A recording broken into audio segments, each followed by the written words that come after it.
जय हिंद। Welcome to GS career academy. आज है 31 जनवरी 2022 और इस वीडियो में बात करेंगे 31 जनवरी के सभी महत्वपूर्ण करंट अफेयर्स जो आपके आने वाले एग्जाम्स के लिए जरूरी हैं। साथ में सभी करंट अफेयर्स के फैक्ट को भी डिस्कस करेंगे। इस करंट अफेयर की पीडीएफ आपको हमारे Telegram channel GS career academy से मिल जाएगी, तो आप वहां से इसको डाउनलोड भी कर सकते हैं या फिर इसकी लिंक आपको डिस्क्रिप्शन में मिल जाएगी। अगर आपने चैनल को अभी तक सब्सक्राइब नहीं किया है तो आप सब्सक्राइब करके जुड़ जाइए जीएस कैरियर एकेडमी के साथ। तो शुरू करते हैं पहले करंट अफेयर के साथ। हाल ही में 30 जनवरी को किस दिवस के रूप में मनाया गया है? तो अभी हाल ही में 30 जनवरी को शहीद दिवस के रूप में मनाया गया है।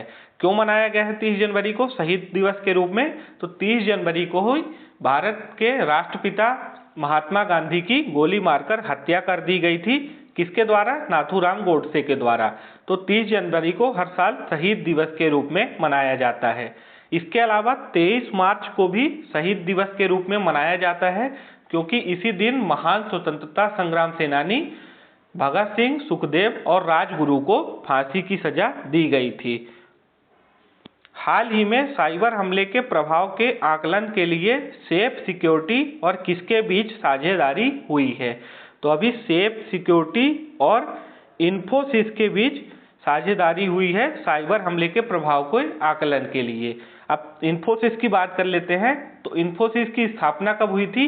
1981 में इन्फोसिस की स्थापना हुई थी। इसका हेडक्वार्टर कहाँ है? तो इन्फोसिस का हेडक्वार्टर है बेंगलुरु में और प्रेजेंट टाइम में इसके सीईओ हैं सलील पारीख। कौन? सलील पारीख। हाल ही में किस मंत्रालय ने विजन डॉक्यूमेंट जारी किया है? यहाँ पे 4 ऑप्शन है: कृषि मंत्रालय, खाद्य मंत्रालय, शिक्षा मंत्रालय और रक्षा मंत्रालय। तो जो विजन डॉक्यूमेंट अभी जारी किया गया है खाद्य मंत्रालय के द्वारा, इसका राइट आंसर हो जाएगा ऑप्शन 2 खाद्य मंत्रालय। खाद्य मंत्रालय के मंत्री कौन है अभी? तो पशुपति कुमार पारस। पशुपति कुमार पारस खाद्य प्रसंस्करण एवं उद्योग मंत्री हैं भारत सरकार में। बढ़ते अपने अगले करंट अफेयर की ओर। तो हाल ही में सऊदी अरब ने चोरी के रत्नों पर 30 साल के विवाद के बाद किस देश के साथ संबंध बहाल किए हैं? तो सऊदी अरब और किस देश के बीच अभी संबंध बहाल किए गए हैं? तो थाईलैंड के बीच अभी सऊदी अरब ने अपने 30 साल पुराने विवाद को सुलझा लिया है और अब नए संबंध बहाल किए गए हैं सऊदी अरब और थाईलैंड के बीच में। अगला करंट अफेयर है, हाल ही में किस आईआईटी के शोधकर्ताओं ने कोविड-19 के निदान के लिए एआई संचालित तकनीकी विकसित की है? तो एआई का मतलब होता है आर्टिफिशियल इंटेलिजेंस। तो अभी किस आईआईटी के शोधकर्ताओं ने कोविड-19 के निदान के लिए एआई संचालित तकनीकी विकसित की है? तो आईआईटी जोधपुर के शोधकर्ताओं ने यह तकनीकी विकसित की है, जिससे कोविड-19 के निदान में सहायता मिलेगी। हाल ही में किसने गगनयान मिशन के लिए तरल प्रणोदक आधारित विकास इंजन का परीक्षण किया है? तो गगनयान मिशन के लिए अभी किसके द्वारा तरल प्रणोदक आधारित विकास इंजन का परीक्षण किया गया है? इसरो के द्वारा। इसरो का फुल फॉर्म होता है Indian Space Research Organisation. ISRO की स्थापना कब की गई थी? तो 1969 में इसरो की स्थापना की गई थी और इसका मुख्यालय कहाँ है? तो मुख्यालय है बेंगलुरु में। इसरो का मुख्यालय बेंगलुरु में है और जो इसके अभी प्रेजेंट चेयरमैन है तो यश सोमनाथ। यश सोमनाथ इसरो के प्रेजेंट चेयरमैन है, जो कि हाल ही में 14 जनवरी को नियुक्त हुए हैं। इससे पहले कौन थे? तो के सिवान इसरो के चेयरमैन थे। अब कौन है? यश सोमनाथ। अगला करंट अफेयर है, हाल ही में केंद्र सरकार ने कितने गांव को उत्कृष्टता के गांव में बदलने का फैसला किया है? तो केंद्र सरकार के द्वारा उत्कृष्टता के गांव में कितने गांवों को बदलने का फैसला किया गया है? तो 150 गांवों को अभी हाल ही में केंद्र सरकार ने उत्कृष्टता के गांव में बदलने का फैसला किया है। बात कर लेते हैं उत्कृष्टता के गांव के बारे में। तो यह काम भारत सरकार इजराइल के सहयोग से करेगी। इजराइल देश के साथ सहयोग से भारत सरकार 150 गांवों को उत्कृष्टता के गांव में बदलने का काम करेगी। इससे पहले भारत ने 29 गांवों को उत्कृष्टता के गांव में बदल चुकी है। तो 29 गांव बदले जा चुके हैं और 150 नए गांवों का चयन किया गया है उत्कृष्टता के गांव में बदलने के लिए। अब इजराइल का नाम यहाँ पे आता है, इजराइल के सहयोग से यह काम भारत सरकार को किया जाएगा। तो इजराइल के जो अभी राजधानी कौन सी है? जेरूसलम। और जो अभी इजराइल के नए राष्ट्रपति बने हैं उनका नाम है इसहाक हर्जोग। क्या नाम है? इसहाक हर्जोग। इजराइल ने हाल ही में ओफेक 16 नामक स्पाई सैटेलाइट लॉन्च किया है। तो अभी इजराइल के द्वारा ओफेक 16 नामक एक स्पाई सैटेलाइट लॉन्च किया गया है। और इजराइल ने ही जलवायु परिवर्तन को राष्ट्रीय सुरक्षा मुद्दा घोषित किया गया है। तो इजराइल के द्वारा जलवायु परिवर्तन को राष्ट्रीय सुरक्षा मुद्दा घोषित किया गया है। और आपको ये नाम याद रखना है, इसहाक हर्जोग अभी हाल ही में इजराइल के नए राष्ट्रपति बने हैं। अगला करंट अफेयर है, हाल ही में आईआईटी खड़गपुर के वैज्ञानिकों ने किस बीमारी का पता लगाने के लिए पोर्टेबल डिवाइस विकसित किया है?